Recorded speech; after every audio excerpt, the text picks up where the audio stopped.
Shadi, welcome to the Scenic Route Podcast. How are Hi, you? Jennifer. I'm great. How are you doing? I'm really excited for today's episode. And maybe if you're going to ask me again how I am in like 45 minutes, that might look different. But, No, never, but never. no, it's all good. Oh, you know what kind of image just comes to mind? Um, you listening, tuning in now, you don't know this, but today we're going to talk about our relationship to the self, to ourself, and especially also to our shadow self. So it's going to go, I don't know, it's going to get deep fast, I suppose. You know what image I just had? I had like a very Greek methodology kind of mental image of like Charon, the ferryman who brings the souls over the river Styx to the underworld. And it Oh feels my like God, I we're, just got goosebumps. So he's male? I don't know this yeah, guy. The yeah. guy. No, Okay. it's not a god. It's a ferryman actually who Okay. brings oh God, my Greek mythology is rusty, but there are two rivers that souls need to cross in order to go to the underworld. Um and to the Hades, the Greek god of the underworld. And so they're crossing the most famous river is the river called Styx, and the ferryman who brings the souls across in the boat is called Charon, and that just came to mind.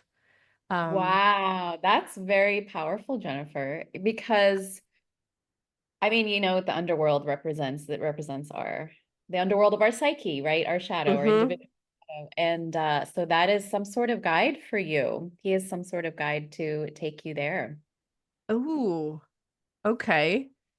And there is also a Based on what you very said, I don't know him yeah, personally. I mean, I just there's one really famous black and white picture and like the arts. I don't even know who And it's painted it anyway, but it's like that came to mind. We're like, okay, we're very gonna powerful. cross the river Styx now.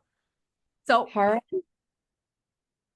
before I Heron, feel what's we his name? kind of need to hmm? Sorry, I'm still stuck Sorry. on what's his name again? Charon, Charon. Okay, cool. So I feel okay, that's kind of like we're closing the mental bracket of Greek mythology now, and It's all and symbolic. Everything's symbolic, so it's that's very useful. true.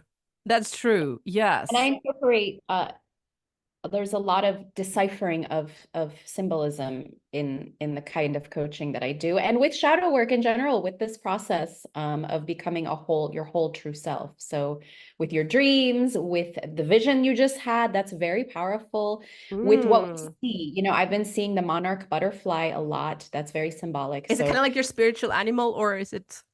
no, I see it as a symbol from my higher self, because if my mind, because we there might be butterflies around us all the Mhm. time, but if our mind is picking it up and seeing it, then it's my soul saying there's a symbol here for you. There's Mhm. it's like a Mhm. message. I see it as a message. So I see it as a message from, yes, my higher self, my soul.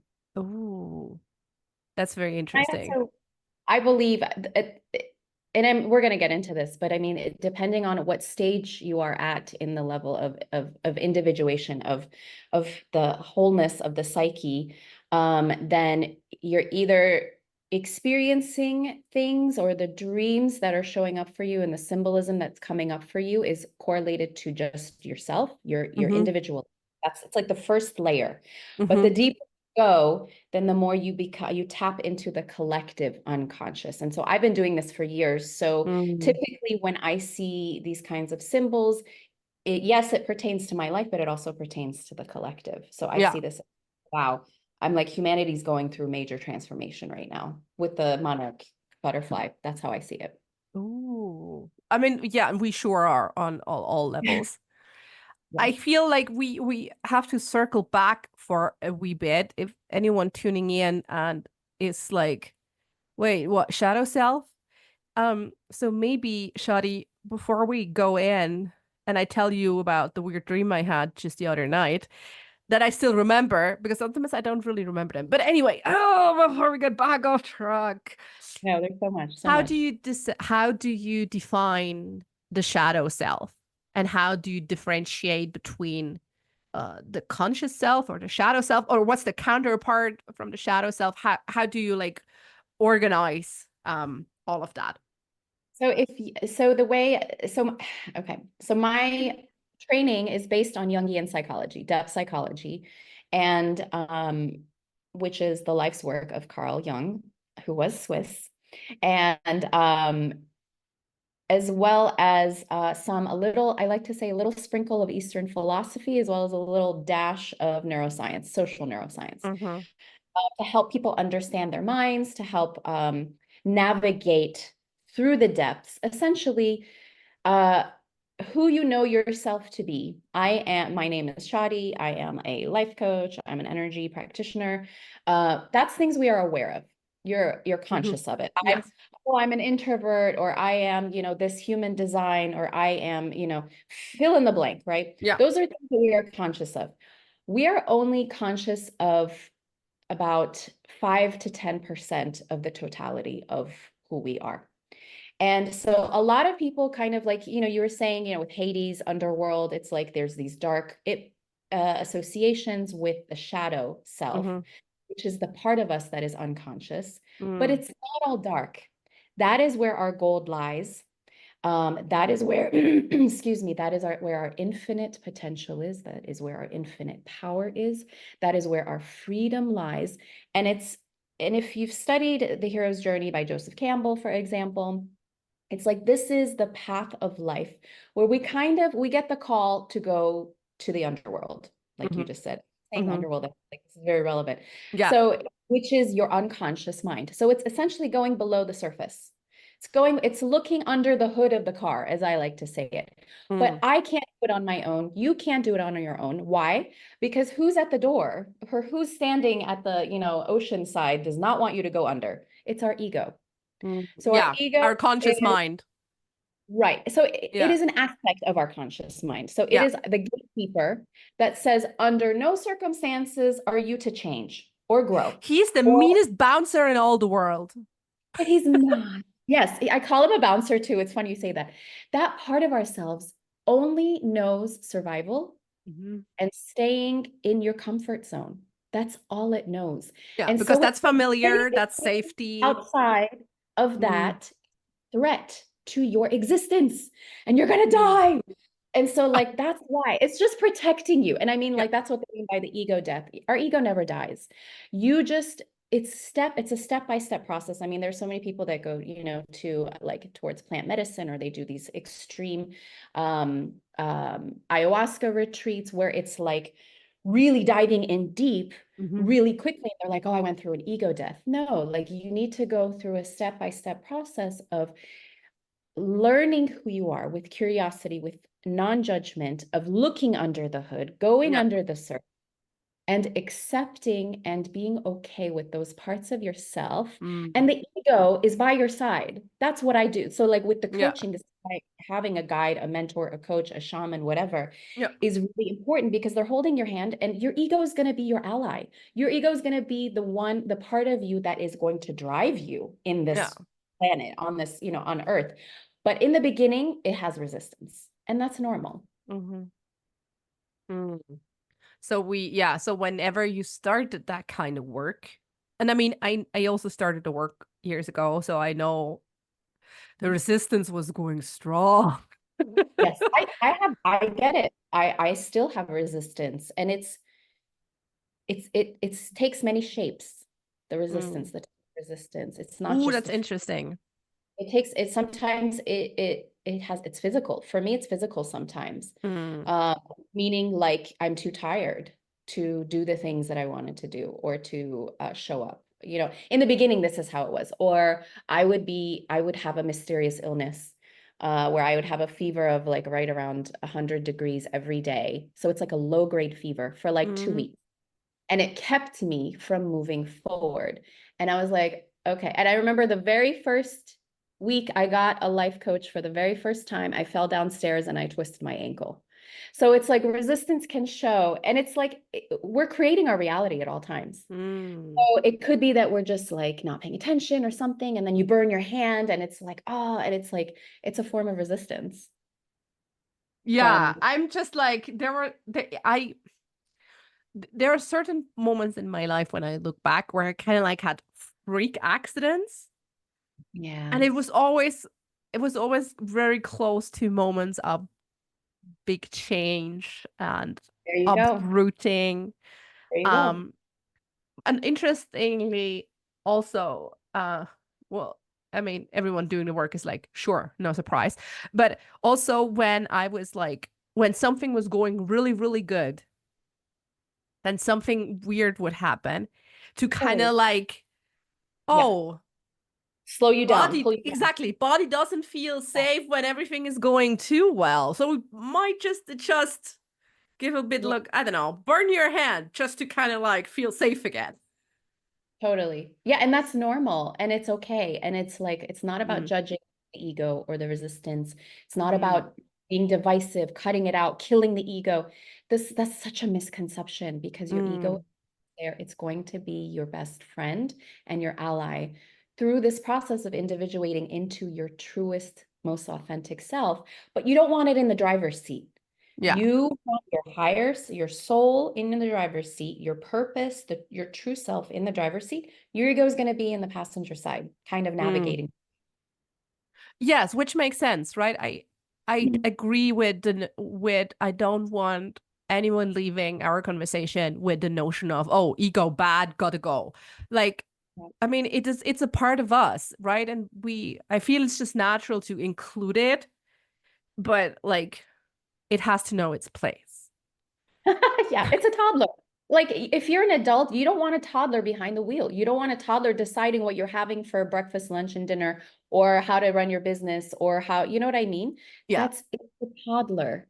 It's the toddler in you. It's that inner child that people keep referring to. That's all it Yeah, is. that makes much sense. And sometimes I do like ice cream for breakfast, but it's like Totally. we But do and not you, want to have it every that's your day and all choice. day. Right. And it's your choice. You have the freedom to choose that. That's a beautiful thing. Yeah. That's A little with a little cereal. I mean, that's Oh, breakfast. yeah. A little ice Okay. Yeah. Yeah, totally. Okay. Ego, cream. maybe tomorrow morning. Come back. Go to sleep You're now. craving it. Yeah, if you're So, craving.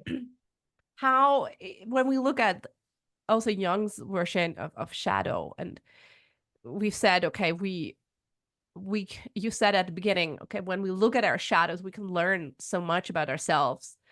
And as it's also like a tool that helps us understand parts of ourselves, hidden fears and desires.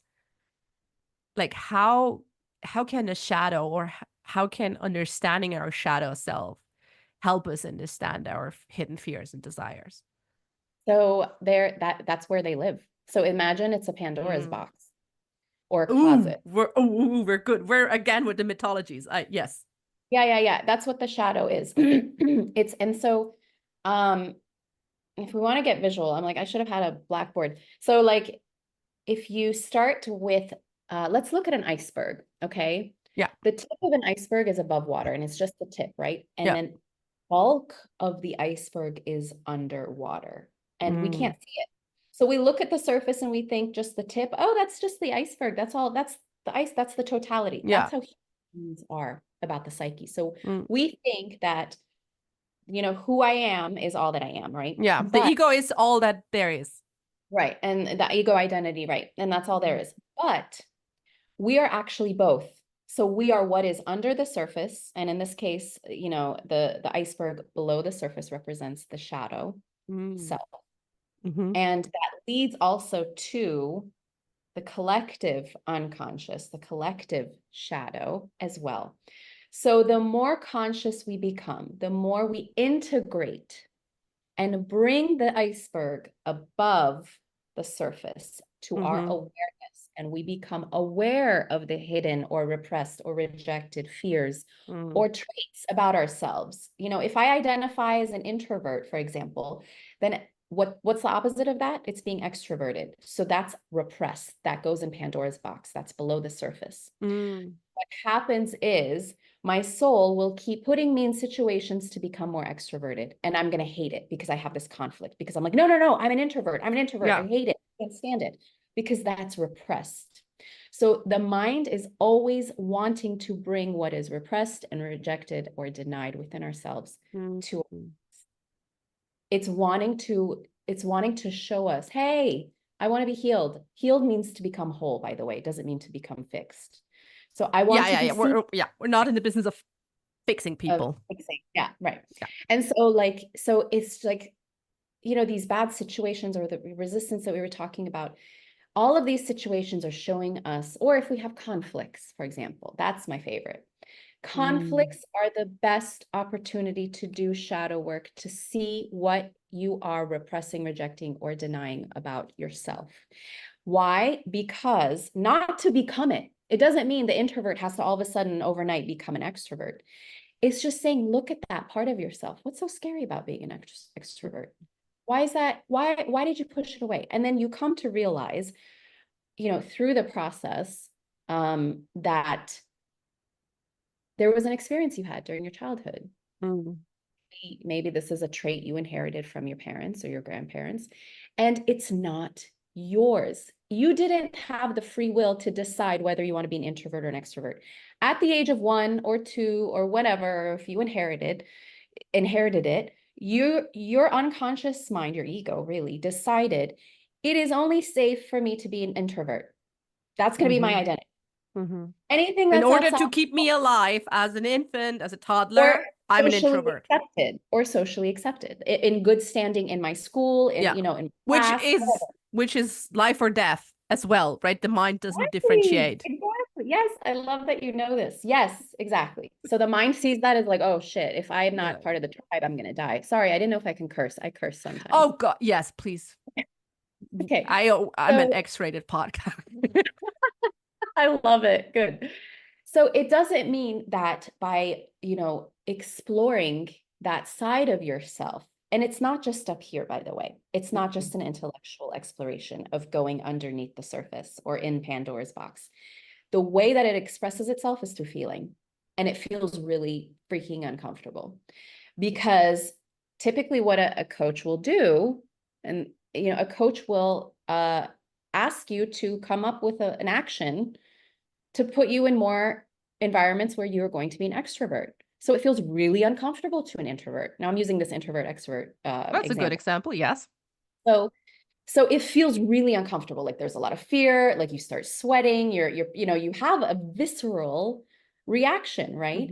It's because you are touching the borders of that boundary between the consciousness and the unconscious part of yourself. And the ego is like, whoa, whoa, whoa, whoa, where are we going? Bouncer mode. No. Yeah. Right. I'm at the door. You can't pass this threshold. We're entering territory where your life is at risk. And so then the stories start. You look like an idiot. What are you doing? Who do you think you are? You look at your outfit. You don't know anyone here. Da, da, da, da, da, da, da, da. All these stories. That's the ego goes into full gear and gets loud and is wanting to stop you. So what do most people do? Most people retract. They stop. They pull back because they think the ego is right. They're like, oh my God, I look terrible. I am not, I don't know what's the topic of discussion. What do I say? What do I do? So they start buying into the stories and they pull back and they retract. And then they go through their lives really staying split. That's what Jung said. We're split. And so then it's right around midlife for most people. And now that midlife age or whatever, that's how Jung saw it. Now it's getting younger. So I'm noticing in general, and with my clients as well, right around, people are waking up earlier, at least hitting that wall earlier, like right around 30 now. But checks out. I hit the wall hard with 30. And that's a beautiful thing, because it's your soul saying, okay, enough's enough. We don't want to be split anymore. We want to be whole.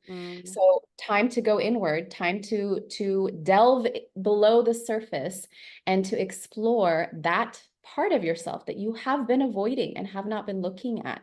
And we are so good as human beings. We have a million coping mechanisms. We have busyness, distraction, food, pornography, shopping, retail therapy, all these things that we do. As soon as we feel uncomfortable, because it's the transformation is in the emotion. That's what Jung said.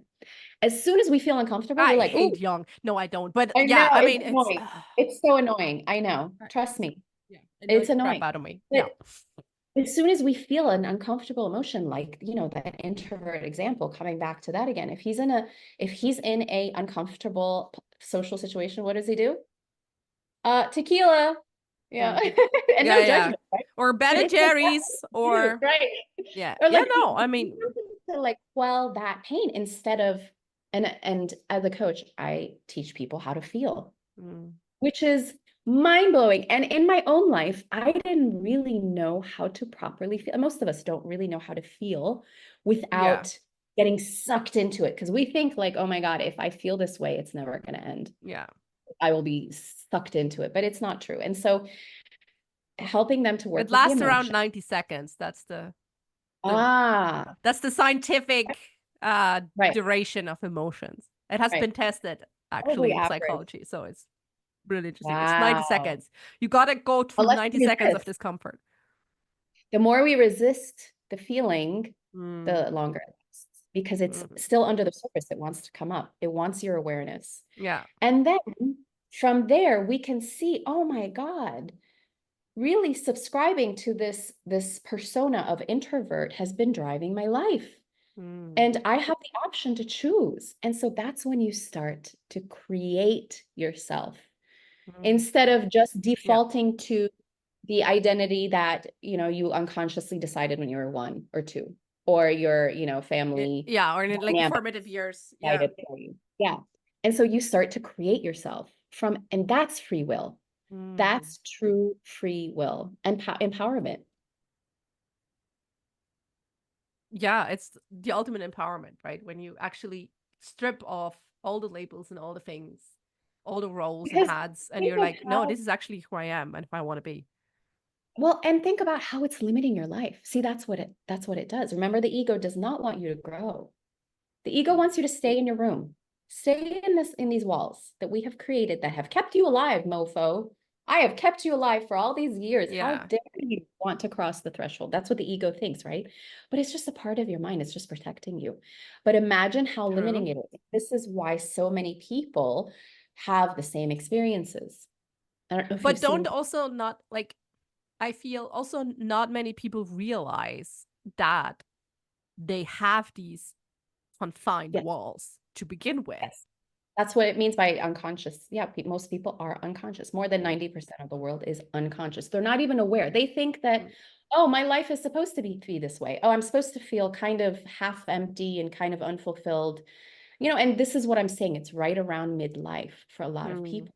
Yeah. They're like, and I had, you know, I had so many clients that achieved everything they set out to do in their lives. They're like, got married, had Yeah. the kids, had an amazing job. I have been successful. I've made millions and this, that, and the other. Why do I feel empty? Why am I not happy? What, or worse than that, The they're in like, internal well is not filled with external water. you got it. Mm. Right. And so it's because your soul is like, we need to break down these walls. There's still so much to feel, Oh. experience, and to create. And you are not Mm, confined to this identity that has carried you for the first half of life. mm, You are more. So Jung saw this as we are both the tip of the iceberg and everything underneath the water. the We're whole not just fucking one or iceberg. the other. Yeah, we're not just the shadow. It's not Mm. like a lot of people like think, oh my God, shadow work, that means like, you know, I'm going to become a bitch, or I'm going to become all these things, these traits that I have, you know, avoided in That my, are socially not acceptable. Let's call it what right, it is, right? Like, I mean, you right. don't And want it's to be a bitch because you feel there are social repercussions for being a repercussions. bitch. Absolutely. Or what, how define what it means to be a bitch, right? And so, so that's not necessarily true. It's just you face those parts of yourself. And I'm like, oh my gosh, like it's been limiting my life. Like, for example, think of the person who has been afraid of being quote unquote what they think is a bitch. They're probably not speaking up. They're probably not asking for a raise. They're probably Mm. not standing up for themselves. And that energy needs to be released. It needs to be freed. And then and there's physical changes too through this process. Mm. Um, people just, we start aging backwards. It's because you are embodying more of your divinity, your Oh, true that's beautiful. Mm. through shadow work.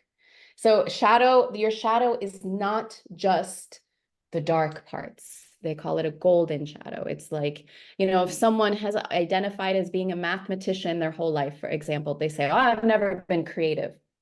Yeah, it's probably in your shadow. And imagine how much more joy, or freedom or creativity you can have even in your mathematics career, for example, if you incorporated a little bit more of that into you. And it's freeing, and that energy that is repressed, and that's our conditioning. So for everyone, it can be capital T trauma, it can be little t trauma. I don't use that word trauma. It's a therapeutic word. I'm not a therapist. I call it conditioning, but that is in our energetic field. We're carrying it from childhood. So we attract certain situations, like attracts like. So we attract more of those situations. So the more you release that energy, the more you integrate those repressed part of yourselves, that repressed emotional energy, then you are lighter, you are freer, you become healthier. All of a sudden, my allergies started to heal. Certain issues, physical issues I had started to heal on their own. It's because we are embodying more of our true self, our divinity. Yes. And I remember one of my moments where I'm like, something's gotta change was like the same shit kept happening, There you go. right? Same attract same. I'm like, why? Why? Dear, so no, okay, we're gonna do something different now. And There you go. That was it for me as well. That's how I got into this work, is that it was a moment where I'm like, wait a minute, the same types of bosses, the same types of careers, the same yeah, salary, the same hitting boyfriends or the same. same dates. Yeah, same relationships over and over again. I'm like, I'm the common denominator. That's a hard realization. That's a tough pill to swallow. Most people don't even reach that first level. And that, and that's okay. You don't need to in order to transform your life, but We're through not the shaming, blaming anything. That's not our game. But this is another thing that comes, another perk that comes with this process of individuation, which was Jung's approach to enlightenment, essentially, um, is the perk of autonomy, complete, full autonomy. But in order to have autonomy, you need to be accountable for your life, for everything in it, everything you're creating. That's how powerful we are. That's how powerful we are. We're Yeah, you creators. gotta own up. Yeah. Because you can then change it. That's the beauty of it. You have the power to change it and to break the cycle. Okay, so if anyone who's still listening to us talking about shadow work probably has the one question now. Okay, Shadi, tell us how we can begin that process of integrating our shadow into our conscious self. So the best way, there's three ways specifically. One is everyone is your mirror. Okay, it's two parts to this. First part is anyone who we judge. Anyone we're judging, like, oh, they're so She's such a bitch. yeah, or a bitch, whatever. Yeah. A person is so selfish. Like we can't.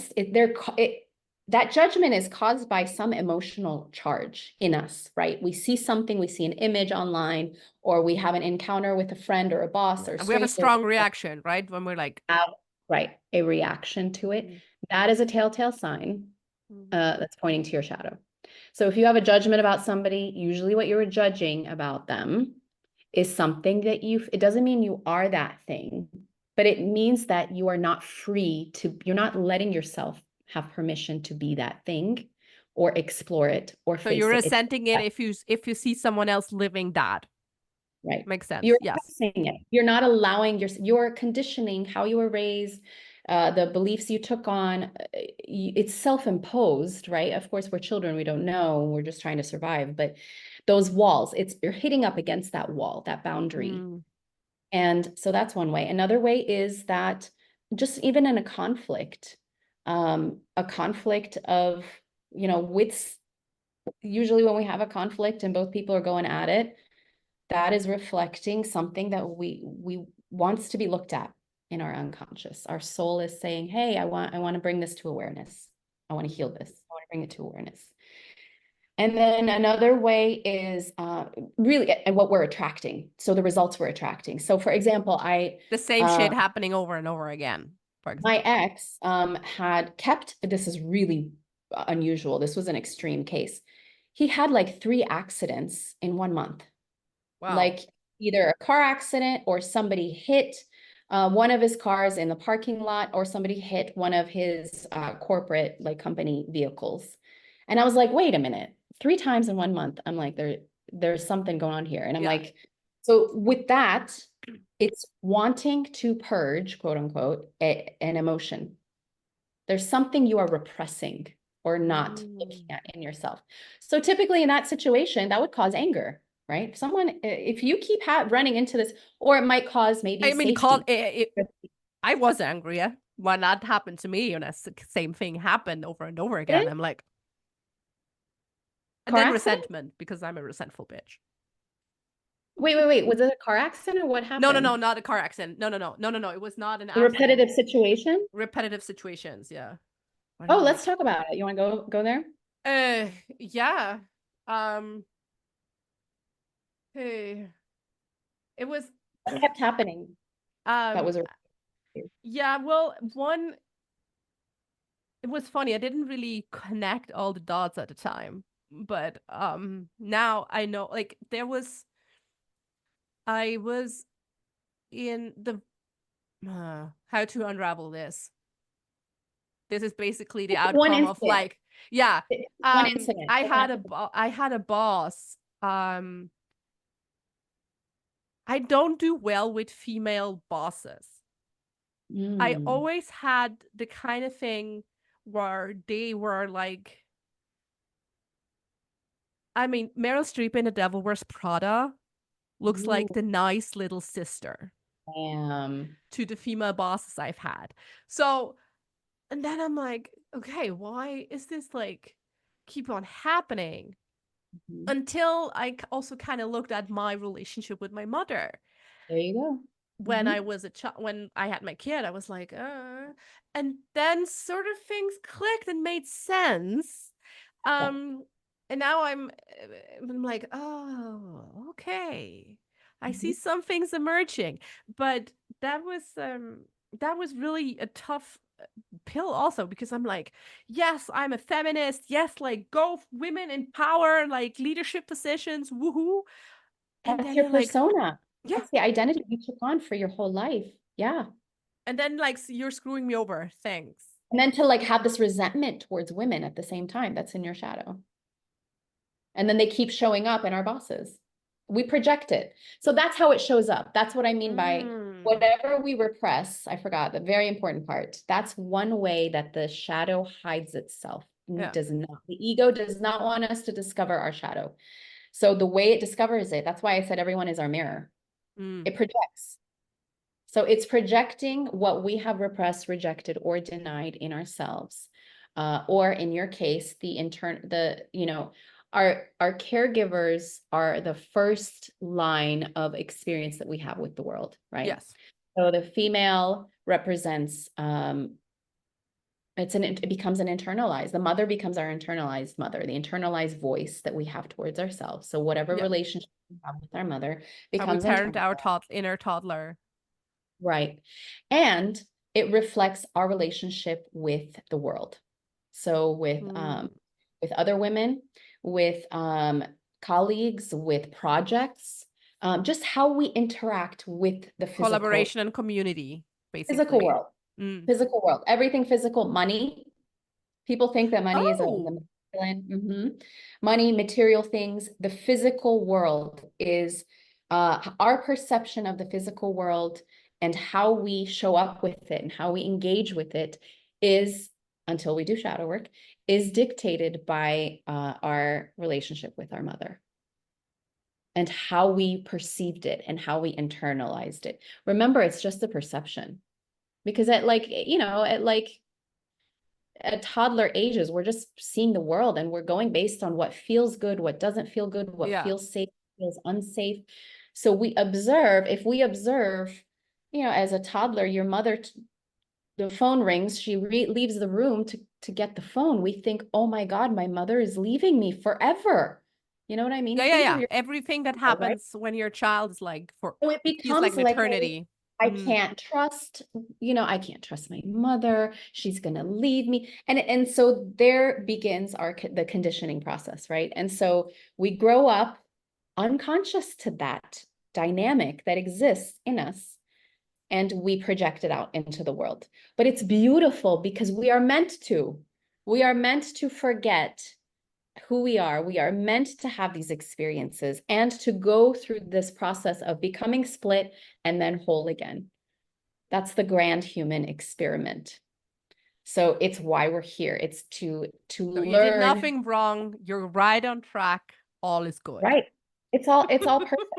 Yeah, it's unfolding exactly as it should. So like even the person who keeps having the same experiences with the bosses like yourself, like you said, those experiences are just showing you where you want to be healed Yeah. inside, to change that dynamic Mm. internally first. And then typically another thing is people's relationships with their parents heal through this process usually, because they're healing it internally and we project it internally. So when it Yeah. heals internally, then we project a healthier model and dynamic and more autonomy. We own our shit, because once you start owning your shit, boundaries become natural, organic, just Yeah, they're organic, non-negotiable. There's something you don't right? even talk about because they're just Right. there. Like, You don't need what? to. Yeah. When you start owning your side of the street, no longer blaming other people or saying, no, it's that person, then other people can only respond in the same way or they fall away. Mm-hmm. And so our relationship with our father, our dynamic with our father, Mm-hmm. during childhood up until age 7 or 8, that's when the unconscious mind, the shadow side, the self is formed. That represents our relationship to our spirituality and to God or source, Oh. whatever you want to call it, or religion. So, yeah, oh, it's deep stuff.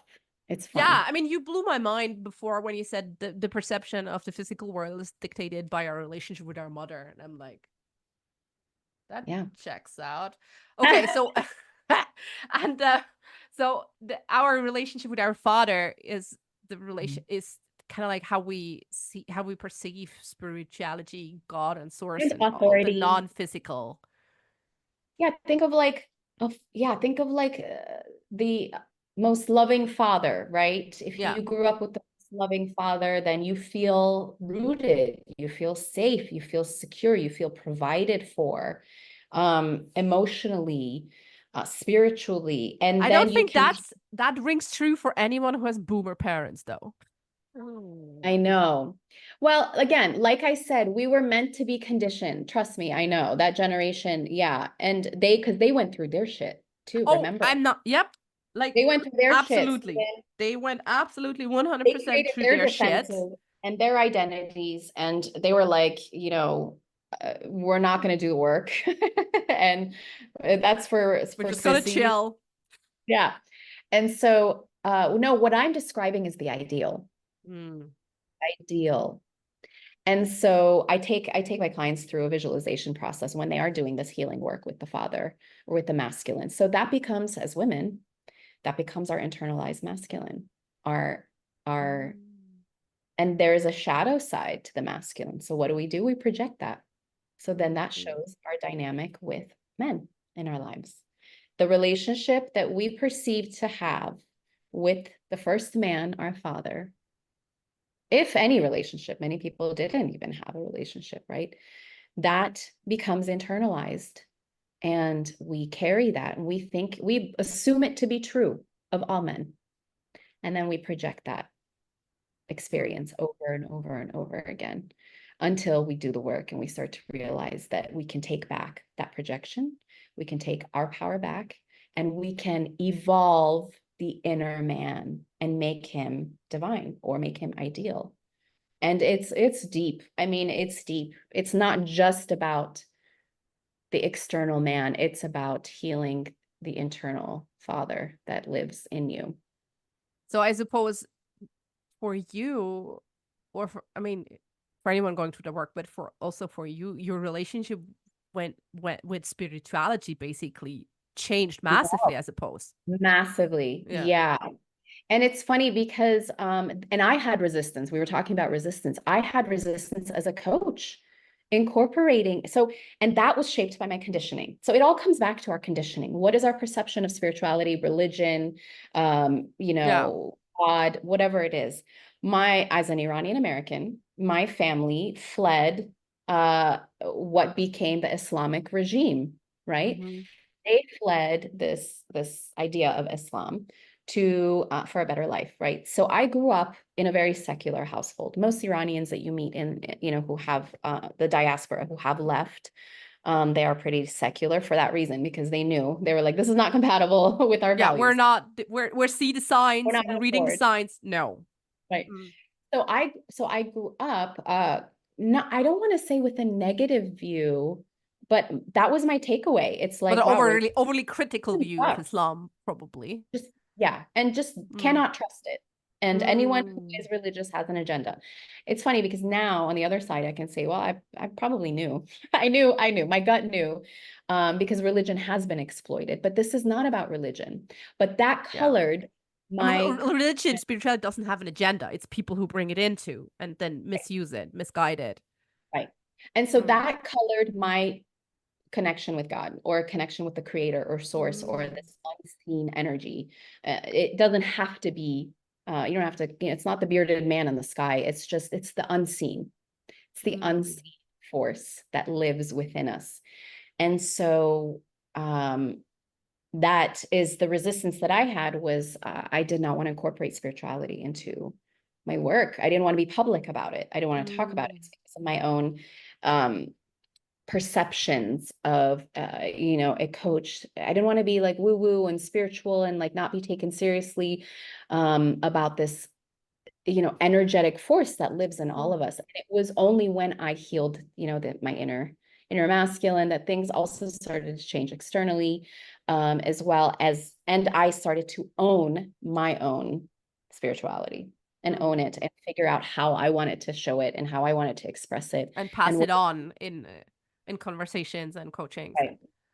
Right. Mm. And it's funny because the word, idea of being spiritual never even crossed my mind. I didn't even see myself as spiritual, but I would have friends and family be like, "Oh, you're just so spiritual." I'm like, "I am." Like, to me, it was just nature. Like, it's just like to meditate, to To have be. stillness. Yeah. Be it's part of being on this planet. It's part of staying rooted. It didn't mean that I was like praying every night, on the foot of my bed, or I just had this idea of like what it meant to be spiritual. It meant that you had to be conforming to a religion, or you had to be praying to something specific, and it's not. It's just this unseen energy. And then I started doing energy work as well, which is very spiritual. And Hmm. if you asked me a few years ago if I would have ever been doing something like that, I'd be like, you're out of your mind. That's crazy, Yeah. but it's owning that part of myself that I had repressed. Hmm. That reminds me of when I first when I was also on my journey and trying different things, and I was like, this. Then I heard about sound healing, and I'm like, this shit sounds weird. Like, what? Just some stupid chick banging on a bong, right? And then I'm like, you know what? Let's do it just for once. Let's be curious. And I was sobbing through like the whole like 35 minutes of the energy healing because I don't know, clearly it did something. It moved a lot of Uh, shit. well, and it's interesting that there was a part of you that was like curious about it. Mm. So that's your soul. Your soul is like, oh, like your ego may have judgments about this, but I know what's good for you. Let's try it.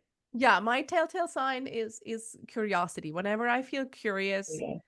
for something, For intuition. yeah, Yep. then that's one of the telltale signs where I'm be like, okay, I'm This will be listening. good. You got There's my something to attention. learn. There's something to learn. Yeah. That's Absolutely. beautiful. That's Thank beautiful. thank Good. you. What is what kind of practices or rituals have you found helpful in your shadow work journey?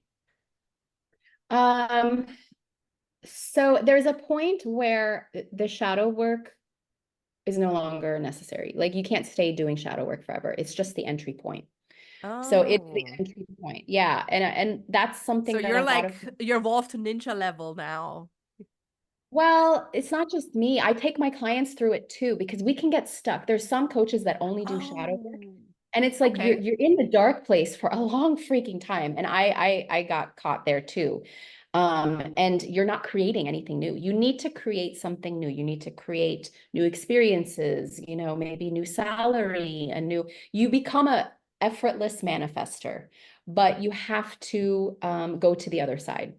So I don't really have rituals anymore, but what I would recommend for people that are just beginning to do shadow work is the curiosity angle. Jennifer, you hit it right on the nose, is to look at all of the disturbances that come up for us, or the conflicts that come up for us, or things that rub us the wrong way or have this emotional charge. Just look at it with curiosity and be like, why does this bother me so much? What is, because that's your ego Yeah. defending something. The bothering. Mm. It's your ego is like the defense shoots up. And so often I ask my clients, like, what emotion is this evoking out of you? And they'll say, you know, grief or anger, whatever comes up. And I say, well, what is that defending? What is that anger Yeah. defending? What You is that know, emotion defending? Oh, that's a beautiful question. Yeah. because it's just your defense mechanism coming into place. That's the bouncer at the door saying, nope, we don't want to go here. And so, like, I get excited. I get, like, when I trigger people, or if people trigger me, I'm like, all right, we're getting to the gold. Like, I get excited because I know that's pointing to something in the unconscious. Mm. And so that's where the gold is, because the more you release that energy, the more the iceberg comes above water, the more free you become to create your desires that are aligned with your soul, not your ego, not your conditioning, not your fear, not the past, not what your parents told you what you should be doing, or who you should be, or who you thought, Mm. you know, in a survival mode. You free yourself from survival mode so you can thrive. Oh, that's beautiful. Yeah. That feels like a very, very beautiful way or words to end this podcast. But I have this very strong urge, and you know, I know Shadi will tell me now, just go with your urge. I want to tell you about my weird dream. Do you want to hear it? Let's do it. So I was going to say another way to the triggers and how you judge people, or two ways to assess what's in your unconscious. But Mm-hmm. dreams, yes, dreams are also telling us what is in our Oh. unconscious mind. Okay, okay. Tell me what's in my unconscious mind. Haha. Okay, so okay, I'm way too excited for this. The dream was weird, but you're gonna love this. Okay, so I was in an apartment, and it kind of looked like an old apartment my partner and I used to live in, but not very specific. And there was like a very big spider, very big scary spiders. I'm not usually scared of spiders, but that one was too big. So I asked my partner to help me like get it out. And then he kind of like got it out. Um and I was going into one room and closed the door, and then he's like, "Oh, okay, you can come out." Like the spider got into its it looked like a wreath of dried flowers. Very beautiful. And it kind of like went into that. And then he was trying to like shake the spider out of that wrath. And there were, instead of the spider, several dead birds fell out. And I was like, oh, what are all these dead birds doing on the floor? Where are they coming from? And then I was looking into the wreath of dried flowers, and I saw there was a nest inside of the wreath with two little birds and a couple of eggs. And Ooh, then I woke up. ooh, that's very interesting. Yeah, it was weird. I So was did woken up. you, so you said the spider crawled into the wreath of flowers, Yes, yes. and you followed the spider there, and that's what you saw. Okay. So the spider represents the dark, divine feminine. So Ooh. it is the ultimate. So if you think of feminine, the when I say feminine, by the way, I don't mean gender. Yeah. I mean, it's an energetic property. So, and it exists in all of us. It's yin, right? Mm. So it's the yin energy in us. And this is in ancient philosophies, ancient cultures, as well as we all have inner feminine, we all have inner masculine. But if we are born as women, then we may, or actually any gender, if we're born as any gender, we may choose to be more of one than another, and we repress the other. Yeah. So this divine feminine energy, it's Mother Earth. Mother Earth is both creative and destructive. Okay, so the divine feminine has the power to destroy and To build. destroy things that are no longer useful, or the past paradigms, or in this case, our conditioning that we're purging, we're releasing. Mm. You know, even in indigent cultures, they believed anytime nature, Mother Earth would show up with hurricanes, destructive tornadoes, it's like, oh, Earth is cleansing itself. Mm. It's a purification process. Okay, so that's what a spider represents. It's the ultimate destroyer, but also the creator. So we have that power within us. Okay, Mm. so here's one trick. Two tricks, actually. First trick is that I would recommend for you and for anyone else is write down your dreams. So have a journal by your bed and a pen. Even if you're like, oh, I never dream, I never remember my dreams. You dream every night. We have about 3 to 6 dreams every night. And if you set the intention to remember your dreams, you're going to remember them. And as soon as you wake up, write down the symbols, write down what happened, like you just told me, write down the emotions. That's really important, the feeling that you had. And even if you don't know what it meant, even if it sounds crazy and you're like, I don't know how to decipher this, just writing it down is bringing the iceberg above water. It is entering into your awareness, okay? Mhm. And your mind, it's starting to shift things. All right, you're unconscious. The iceberg is like kind of moving, it's bobbling up, right? So that was the one trick. Next trick is that everything in our dream is reflecting an aspect of ourselves. So the spider represents the dark, divine, feminine. So it is the shadow side of our femininity. It is the part of ourselves that we repress. Mm. And it's guiding you to this wreath of flowers. Flowers is abundance, it's joy, it's beauty, right? It's transformation. It's your true self. And the dying birds are associated with spirituality. So if they're dying, if they dropped, so there's sort of a death of the old paradigm, Mm. right? Our old beliefs and our old perceptions, like what I was telling you that I went through, right? About my perceptions of religion and God and spirituality. It's like that kind of had to fall away. It feels To make like death. room for something new, Yeah. for a new paradigm, for some new ways There of you go. believing. Mm. And in the sense of death, it feels like death. It's not a real death. It's not like that part of you is dying. It's just that the ego is like, but these beliefs that we have is what has kept us alive. I don't want to let it go, you know? Yeah, it's clingy. It's the way it's ushering out. So to me, what you saw in the spider is uncovering the dark side. Dark side. It's not really dark, but the hidden aspects of your feminine nature, your yourself, your shadow, is going to guide you to transforming your perspective of spirituality and creating something new, birthing something new. Mm. 2 eggs. Eggs is birth. Is birth of something new, right? You said Mhm. the fact that it was 2, it wasn't just one. No, Two there were symbolizes, at least 2 eggs. Yeah. 2 symbolizes wholeness. So that path is Mm. leading you to wholeness, which also the flowers represent joy, abundance. So wholeness meaning yin and yang. When yin and yang come together, we create a wholeness. We become a whole being, our true self. And so that was a guidance dream for you. Ooh, thank you so much for deciphering this for me. You're Oh, welcome. I'm very excited about this dream So now. write down your dreams, start writing them down, Yeah, even if it doesn't make sense.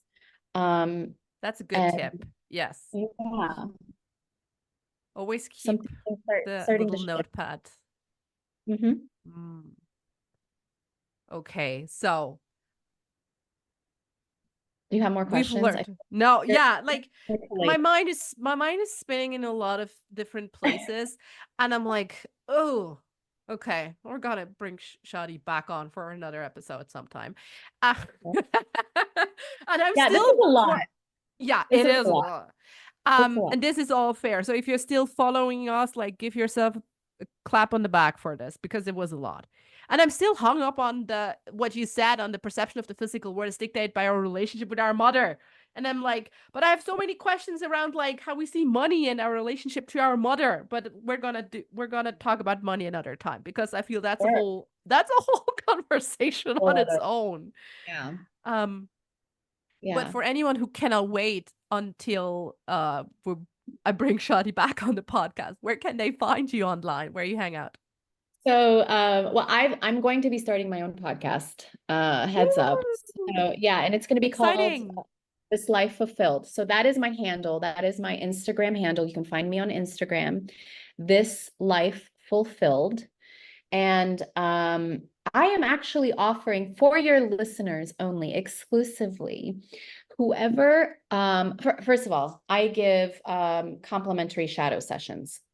So the first session with me, if you want to know what's keeping you stuck, if you want to know why you keep creating the same situations, if you feel like you're Groundhog's Day, you know, this circular thing constantly, you just can't get out of it, you're trapped.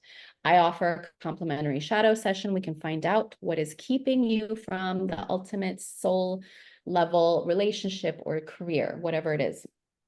And whoever among your listeners signs up, through my link. I think I sent the link to you so you can share it. We'll Through surely link it in the show notes. Yes.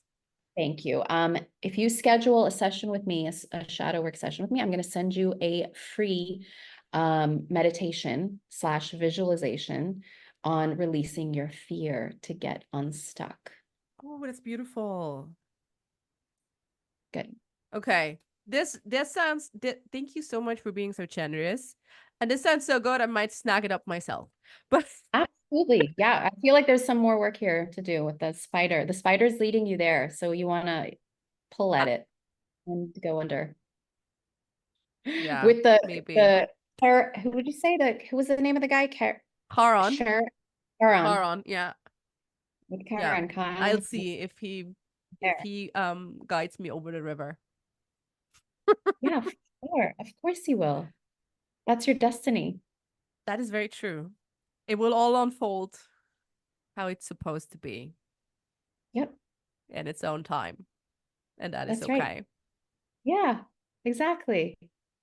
So, Shadi, before I let you go, Mhm. I always have one last question. What book are you currently reading? What audiobook you're currently listening to? Okay, so I'm an Aries. We love to start things and not finish them. So I'm reading 3 books. Is it 3? It might be even 4 I books. love it. Brilliant. And I always bounce back and forth. So depending on my mood, depending on where my head's at. So I'm reading this incredible book that I highly recommend to anyone who's feeling this right now. It's called Dark Nights of the Soul by Thomas More. He was a Jungian analyst. Finding your way through life's ordeals. So we all experience dark nights of the soul. The dark night is when we hit it, it's because it's signaling us for transformation. Our soul is ready to transform. So I love this book. There's so much gold in this, and I'm going to do a podcast episode on this book alone. Another book that I'm reading is called Karma, A Yogi's Guide to Crafting Your Destiny. And it's by Sadhguru, who is a very famous, I think, Hindu philosopher. Oh, that's very good. I'm also I also read several books at a time, depending on mood. And sometimes I just really love reading series because then I know what book I'm going to read next. I don't have to do the work of figuring out which book I want to read next. And I've also started collecting the books my awesome guests are reading, and they're all on the book recommendation page of the Scenic Route podcast. We're going to link it as well. So it's full library of fiction, nonfiction, all sort of books that my awesome guests are reading. So I'm always kind of like sneaking there for like, oh, what should I read next? Oh, yes, this is speaking to me now. Oh, a wonderful idea. Wow, sharing the wisdom of others. Amazing. Yeah, and if I don't know, if cool people, usually in my experience, cool people like read cool stuff. So, and we also have like weird medieval romance novels on there, which is cool. If that's your jam, then you do you. Well, today, this morning, I heard a Britney Spears song and I was thinking to myself, I still haven't read her book and I want to read it. So I want to hear I about her haven't experience. either. Yeah, I haven't either. And that is very true. It's definitely on my biography pile. I must Yeah. say, my bio I also like I have a pile of biography books, and I still only halfway through with the one I started. That was Prince Harry's book Spare. Yes, that's also, I haven't finished it. That's another one I I started. I haven't Yeah, finished it. I'm I'm somewhere halfway. stuck where he was in Africa, and Yes, me too. I'm like, I got enough out of this. girl, same. I'm like, I cannot bring myself to finish it, and I don't force myself to finish books Yeah. because there will be a time and place where I probably pick it up again. But for Yeah. now, I'm good. Yeah. I mean, I'll eventually finish it. When I'll see something about Princess Diana and I'll be like, oh, and then I'll like want to finish Harry's book. Yeah. Absolutely same. We're also gonna put Britney's What are you reading memoir. right now? Oh dear Lord. I started a novel actually just last night, and it's called Margot's Got Money Problems. Oh, And I don't know, it was not, the I just comic. started. It's by Rufy Thorpe, and I didn't Okay. really expect that it was about um someone like a single mother. But hey, that's how it started. So I was immediately hooked, I must say. It started with a penis-shaped cake, and I'm like, this is very weird. And the lady who baked the cake for Margot even built in like a cream slash sperm pump into the penis cake. So I was immediately like, okay, this book is so weird and fantastic. I'm gonna keep on reading. I So think, yeah, it sounds like it's meant to kind of have some humor in your life, I think. Inject some yeah, humor. absolutely. So Margot's Got Money Troubles by Rufy Thorpe. Hilarious. Shadi, thank you so, so much for sharing your You're wisdom with us on the Scenic Route podcast. It was an absolute pleasure to have you. Oh, it was a pleasure to be here. You are such a enlightened soul yourself, Jennifer. You have so much wisdom, and it's an honor really to share this show with you today. Thank you.